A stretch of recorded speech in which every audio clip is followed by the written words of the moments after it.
Autocracy versus democracy. This week on Firing Line. What is the risk of underestimating Putin? War in Europe and getting dragged into a war. Michael McFaul was U.S. ambassador to Russia from 2012 to 2014. In Moscow, he met with Russian opposition leaders, which did not endear him to Vladimir Putin. He is now barred from entering Russia. And that's what I worry about. I worry that if Putin prevails in Ukraine, he won't stop in Ukraine. McFaul's new book, Autocrats versus Democrats, argues we have entered a new era of global competition. We're going to be in this competition with China and Russia for a long time. I hope I'm wrong, but I fear I'm right. But does President Trump see it the same way?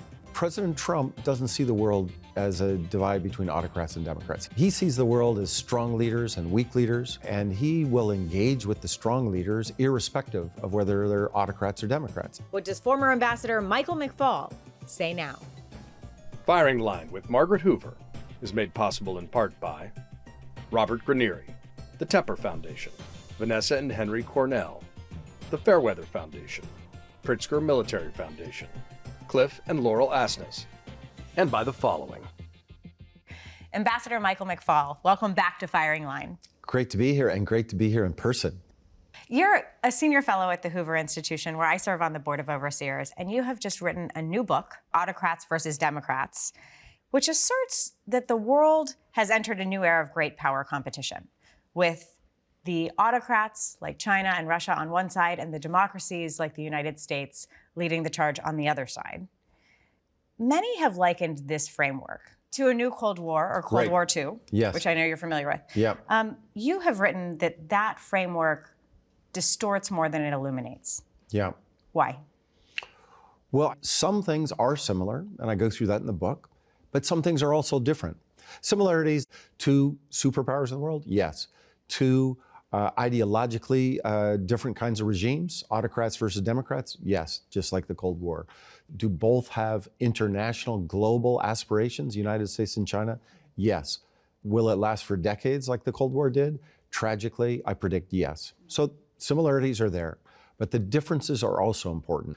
One, different from the Soviets and Americans and our economies back in the Cold War, we're intertwined with the Chinese economy, and the Chinese economy is intertwined with the rest of the world, even if we're not going to be coupled with them. That's a big difference. We got to manage that in a smart way.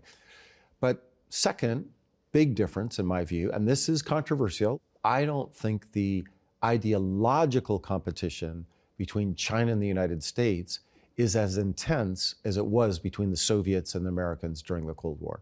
Remember, the Soviets were overthrowing regimes. They were trying to bring communism to the entire world, including the United States of America. I don't see China and Xi Jinping as that aggressive in this competition. They're supporting autocrats all over the world, but they're not overthrowing democracies. But then the third big difference, and I think probably is the biggest and most important one, is about us, America. So we are more polarized as a society today than we were during the Cold War. And we are in an isolationist mood in both the Democratic and Republican parties. There's lots of people in America that just say, why do I care about Ukraine? Why do I care about Taiwan? Let's just focus on America. That's different than in the Cold War. When you say we're in an isolationist mood, you actually wrote in the book that Trump returned to the White House in 2025 with an even stronger commitment to an isolationist agenda. Yes. 9 months in, do you stand by that? Well, that's a great question. That's a great question, because I had to hurry and finish this book right after he was elected the second time. Because we're coming off a week where President Trump is in Asia. Yes. He's, sitting down with Xi Jinping. He's in South Korea. He's hoping to meet with Kim Jong-un, the North Korean leader, who's testing missiles right now. Yes. We have engagements around the world in the context of his, interventions in Gaza on behalf of the Israeli hostages, his attempts to negotiate peace talks between India and Pakistan, between Cambodia and Thailand. So Trump has demonstrated a degree of interest internationally that doesn't necessarily suggest a posture of isolationism. Yeah, I agree. And some of those engagements, especially in the Middle East, that's a fantastic achievement. President got those hostages out. Yes, there's been violations, and that's troublesome in terms of the ceasefire. But that was a great achievement, and that was great diplomacy. I give him a lot of credit for that. Secondly, I am surprised, because I finished the book at the beginning of the second Trump administration, how engaged he has been in the world. I did not expect that. First term was the Trump withdrawal doctrine, right? He withdrew from the Trans-Pacific Partnership. He withdrew from the Iran nuclear accord. He withdrew from Paris climate. He withdrew from the INF treaty with the Soviets. Ronald Reagan negotiated that one, by the way. He said, we don't need that anymore. And this is different. I think he comes and goes. He's got these dual impulses, and most certainly his party has these dual impulses. Not everybody in the MAGA movement is excited about all this engagement. Yeah. Not everybody is supporting that. But it's, I have to say, I am surprised, and I hope it lasts. You write in the book, in the struggle between autocrats and Democrats in the 21st century, some have begun to wonder which side the United States is on. Yes. Which side is the United States on? Well, I think the American people and the United States of America, we're on the side of democracy and small d Democrats around the world. I still feel that. I still see that. Yeah. But President Trump doesn't see the world as a divide between autocrats and Democrats. He would disagree with the title of my book. He sees the world as strong leaders and weak leaders, and he will engage with the strong leaders irrespective of whether they're autocrats or Democrats. So if the title of your book is Autocrats versus Democrats, which one does Donald Trump represent? I still want to believe that at the end of the day, he understands that freedom is better than tyranny, markets are better than communism, democracy is better than dictatorship. He is trying to win the Nobel Peace Prize. Well, then he should read my book and do more of that. But let's be honest, he wavers. And he just shut down a lot of the institutions that used to be effective for advancing our values. USAID, U.S. Agency for International Development. You know when it was founded? 1961. By John F. Kennedy. Why? In the middle of the Cold War. Height of the Cold War. Mm-hmm. Because the Soviets were out there giving economic assistance to all kinds of countries in the developing world, and he rightly said, we got to compete with them. Yeah. And I could go through the list, VOA, Voice of America, Radio Free Europe, Radio Free Asia. Actually, just this week, Radio Free Asia, because of the government shutdown, said that it will have to suspend its broadcasts. I didn't even see that. That is such a tragedy. In the last 24 hours. We're not going to win this competition with the Chinese and the Russians if we unilaterally disarm. President Trump and Xi Jinping met this week in South Korea after weeks of tension over China's new restrictions on rare earth minerals and Trump's threats of new tariffs. The two countries finally have announced a framework for a potential trade deal. How do you rate Trump's trip to Asia so far? Anytime the President of the United States travels to our allies and meets with them and engages with them, that's positive. But I hope down the line, it's not just about commercial interests with the Chinese, because we have security interests as well. And I hope that we make clear over time that we're in Asia to stay. We're not going to leave. We're not going to pull back. And we're going to keep the peace with respect to Taiwan. You write in your book that a comprehensive strategy for preventing war over Taiwan begins with reaffirming strategic ambiguity. Going into the meetings with Xi Jinping, White House aides were reportedly concerned that Trump might waver in the context of his support for Taiwan. What would be the consequence of Trump wavering in his posture for supporting Taiwan? It'd be a signal of weakness. It'd be a signal of withdrawal.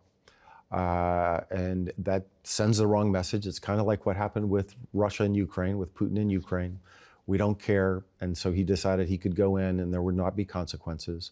And that would be a really bad outcome for our security interests and our economy. And so it's much better to keep the strategy that we have in place, which is not to recognize Taiwan as an independent country. Some want to do that here in the United States. I just think that's imprudent. That would precipitate and trigger more conflict. President Trump likes to make a deal. He likes fast results. Xi Jinping is playing a long game. Yes. When the U.S. president, who is subject to term limits, is negotiating with a dictator who may be in power for decades, what should a president keep in mind? Well, the first thing I would say, if I could give advice to President Trump, is stop personalizing American foreign policy. He talks too much about himself and trade deals, and I'm the trade guy. He's supposed to represent America and American national interests. Second, we're going to be in this competition with China and Russia for a long time. That's my prediction in the book. I hope I'm wrong, but I fear I'm right. And if so, then it's better to lock things in with treaties, rules of the game, especially with our allies. That was a great success we did during the Cold War. We built allies, and by that unity, we defeated the Soviets because we were stronger than them militarily, and we outperformed them economically. And I would like to see more of that kind of connective tissue built, not just a deal here, a deal there. You caution against overestimating the threat posed by China, arguing that it's not the existential threat that China hawks in the United States suggest. And you write in your book, quote, Chinese leaders have much more to gain from peace and stability and much more to lose from conflict and war than their counterparts in Moscow do today or had during the Cold War. Unpack that for us. Well, this is probably one of the more controversial arguments in the book, so I'm glad you brought it up. And I reserve the right to change my mind when the paperback comes out, because I and then you can come back on and explain why. I hope so. I hope to do so. But when I look at what they're doing, China has way more capabilities than the Russians do. But they have a long game. That's exactly the right strategy, the way to frame it. They're thinking long-term all the time. It's part of their culture. And they don't want to burn it all down to create Marxism, Leninism in America and Europe. They actually benefit from strong market economies like the United States, like Europe, because they're intertwined with them. The Soviets never were. They wanted to burn it all down. That's a different strategy that we have to manage in a different way. But the second is about intentions. So Putin doesn't have the military or economic power of China or the United States, by a long margin. He's number 3 in this list, right? And economically, he's number 11 on the list, just so we're clear. America and China, number 1 and 2, he's number 11. But he's shown that the power that he has, even though it's more limited, he's willing to use to burn it all down. I mean, annexation in Ukraine, we fought a war in World War II to get rid of annexation. And even during the Cold War, by and large, we didn't have a lot of annexation. And now he's back and he's doing that, and he's challenging us to push back. He's threatening our allies, right? He's poking, he's testing. Lithuania, Poland. That's way more aggressive than anything Xi Jinping's doing now. So what is at stake then? What is the risk of underestimating Putin? War in Europe. And getting dragged into a war, kind of like what happened in World War II, where we thought, oh, what's going on there doesn't really matter. Hitler's doing that, doing this, Stalin's doing that. And we just thought we weren't going to get dragged in. And then we were. And that's what I worry about. I worry that if Putin prevails in Ukraine, he won't stop in Ukraine. And then we're going to have these tests. And I worry especially about places like Lithuania, where we have an allied obligation to defend Lithuania. We could get dragged in if we let him go on. Last week, President Trump did something I know you agreed with. He imposed, along with Europe, stiff sanctions on 2 oil companies that account for about half of Russian oil production. How effective do you think these economic sanctions will be? And will we get secondary sanctions that Zelensky has asked for, that the Congress has indicated it will move on? Right.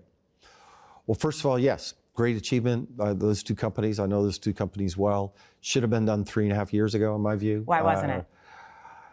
There was just a sense we couldn't go too fast. We didn't want the price of gas to go too high in America. But you would advise a stronger response from the beginning. Yes, more weapons faster, better weapons faster, more sanctions faster, better sanctions faster. And had we done that, we might have been able to push this war to an end faster. Since Russia's invasion, the U.S. and its allies have frozen almost $300 billion of assets, which you have expressed support for seizing and transferring that money to Ukraine so the Ukrainians can use it. There is a bipartisan bill in the Senate that would encourage the Trump administration to do this. There has been some resistance, it seems, both from the Biden administration, but also from the Trump administration, that disbanded a Justice Department task force to explore the targeting of Russian assets. Yeah. What is the holdup? Well, there's a couple of points of resistance. One, seizing assets is always makes people nervous about defending property rights and rule of law. I get that. Although we've worked with the best lawyers in America and Europe, and it is legal. There's a basis for it. This has happened before. So I don't think that's... So the legality, the opponents who suggest that it would be illegal, yes. you're persuaded is not a viable argument. I don't. So I hope they finally figure it out. There's been some progress, as you noted, and I'm cautiously optimistic it'll finally get done. President Trump has backed off plans to meet with Putin. Last month, after Russian drones crossed into Polish airspace, you wrote, Trump should finally realize that Putin is mocking him. Putin is making Trump look weak. Do you think Trump's finally gotten the memo? Do you think the president understands more what he's dealing with? Well, I haven't spoken to him personally about it, so I don't know for sure. But what he says publicly suggests a change of very posture. different. You know, let's remember, for about a decade, Putin could do no wrong for President Trump, and even before he was president. He's inconsistent on a lot of things. He was very consistent about Putin's a good guy, overestimated, all that stuff. And famously in Helsinki, their summit in 2018, he said, I believe Putin, I don't believe the CIA, and the world was shocked. So this feels different. This posture change does it feel different enough that there might be more movements on sanctions, there might be movements on seizing assets, there might be movements that actually would meaningfully force Putin to the table? I hope so. Or suspending disbelief. But not yet. I mean, it's easy to talk tough. It's harder to act tough. But I like what he's saying, and now I would like to see him back up the tough talk with real actions. So just this week, President Zelensky said he's open to peace talks. He said once again he would not cede any Ukrainian territory. Russia has never been kind to its leaders who have been blamed for losing conflicts. Yeah. What does negotiating with Putin in order to end the Ukraine war need to take into consideration, given that he cannot be seen as weak or having lost? Yeah, that's a great question, and I don't have a great answer. I'd say a couple of things. So first, Putin did overreach going into Ukraine. This is a disaster for their economy. He's just slaughtered some of the young people, and they need all those young people. He didn't need to do this, and a different strategy 25 years ago, had Russia remained quasi-democratic and integrated into Europe, they could be one of the most important countries in the world right now. So his autocracy at home and imperialism abroad has set them back decades, and that's just tragic for Russia. Is there any way to frame or to negotiate with Putin in a way that would save face? Yes, yeah, I do think there is. And you hinted at it talking about Zelensky. So President Zelensky, somebody I know and deeply respect and admire, he will never recognize annexation. If he did that, he would be ousted. There could be a coup d'etat. Yeah. But what he could do, delicately, is say, we will only pursue reunification through peaceful means. And then do a deal wherever the border is with Putin to say that's the deal. That's kind of North Korea, South Korea outcome. There's no reporting that suggests Putin is in any mood to begin to negotiate. Correct. Because he's still achieving limited success on the battlefield. And I just was talking to some Ukrainian warriors last week here in America. And publicly, of course, they talk, in very courageous ways. Privately, they'll report that they're losing territory, little bits and pieces, not big swaths. And it's costing thousands and thousands of Russian soldiers every day. But as it keeps creeping, Putin, he's waiting for us to become disinterested. He thinks that he has longer attention span, he cares more. In fact, the last week I was a U.S. ambassador in 2014, right before he started the first war in Ukraine. I met with one of his most senior officials at the time, and we were talking about exactly this question. He said, Mike, there are two things that you need to know about us versus you. He said, one, we care a lot more about Ukraine than you and Americans do. And two, we have longer attention spans than you Americans. And I think about that every single day. I hope he's wrong, but some days I fear he might be right. But Is stopping these incremental wins the thing that will get Putin to the table? Yes, I do. I think it is. And I don't, it's not even about his intentions. It's about his capabilities. We need to deny him the capability to continue to fight the war. And then once you deny him that, then whether he wants to conquer all of Donbass or not doesn't matter. He won't have the fighting force to do it. Do we have it within our means to support the Ukrainians? And by we, I mean the United States, NATO, our allies in Europe, to deny him the capability of continuing to fight in Ukraine? I do. I think we do. I think we do. Both weapons, sanctions, economic support, and even just signaling that we're going to be there for the long haul would be a positive signal. The president, finally, he sanctioned 2 companies. I give him credit for that. Mm-hmm. But he's wavered on what he thinks about Ukraine. He gives very mixed signals. And, sometimes he says he's just going to walk away. He's threatened that a few times. And that's what the Russians are counting on. And that's why he has to signal we're going to be in it for the long haul. And I think that would help to create the permissive conditions for negotiations about a ceasefire. In 1990, as the Soviet Union was coming apart, Russia scholar Richard Pipes was on the original firing line with William F. Buckley Jr. Oh, wow. And they discussed his warning about Russia's global ambition. Take a look at what he said then.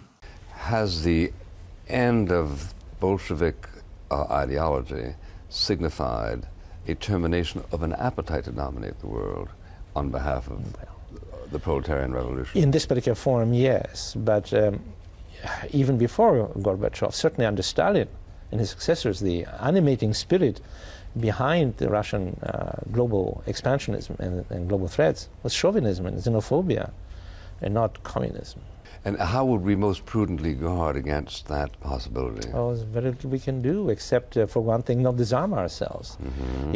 If we start really cutting back on our armaments production, if we really break up NATO, all of this prematurely, then we may be caught to a very unpleasant surprise. Mm-hmm. So I think we have to keep all of this in place. I mean, that's great. Thanks for playing that. It seems like he's been proved right. Absolutely. And thank God people listened to him about not pulling down NATO. And thank goodness other advisors to Democrats and Republicans expanded NATO. NATO has helped to keep the peace in Europe. Russia and the Soviet Union have never attacked a NATO country. And had we expanded faster, in my view, it would be a more secure place. The last time you were on this program in 2022, you said of your friend, Alexei Navalny, that his first job right now was to stay alive. Yeah. I forgot I said that. Since we last spoke, he was, of course, murdered by Putin in captivity and prison.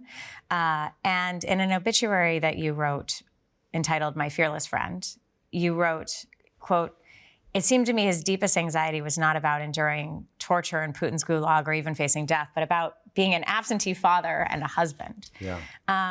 Where does bravery come from?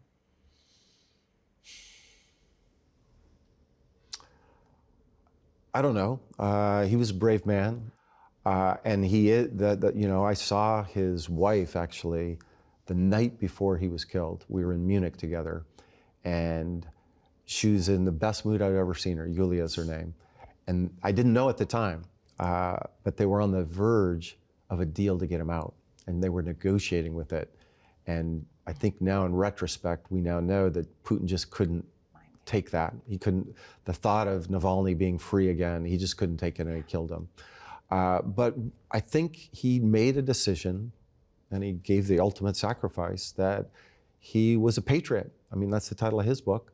And he doesn't think that Putin was a patriot. He thought there was a better way for his country and for his people to exist in this world. He didn't want to be the imperialist that Richard Pipes was just talking about. And he would always say, I'm just as Russian as Putin. But we lost a great leader in him, and nobody has really filled the void so far. You write, I don't know when, but I'm confident Navalny's idea of freedom will outlive Putin's ideas of tyranny. Are you still optimistic? I am.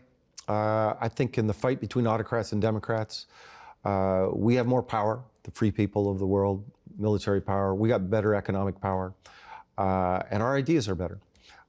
Freedom's better than dictatorship. Democracy's better than autocracy. And you know what? Most people in the world agree with that. That's not an American arrogant imperial thing to say. The data is overwhelming. That when you ask people, should a bunch of guys who claim to represent God, that's the Iranian mullahs, choose your leaders, or should a communist party, or should a soldier, or should a dictator like Putin, vast majorities of people all over the planet would prefer to elect their own leaders. That's the audacious claim that Alexei Navalny had for his people. And I think it's going to be a fight. This is going to be a long struggle. I hope it's not as long as the Cold War was. But I'd much rather be on the side of the Democrats than the autocrats. Ambassador Mike McFaul, thank you for joining me at Firing Thanks for Line. having me. Firing Line with Margaret Hoover is made possible in part by Robert Granieri, the Tepper Foundation, Vanessa and Henry Cornell, the Fairweather Foundation, Pritzker Military Foundation, Cliff and Laurel Asnes, and by the following.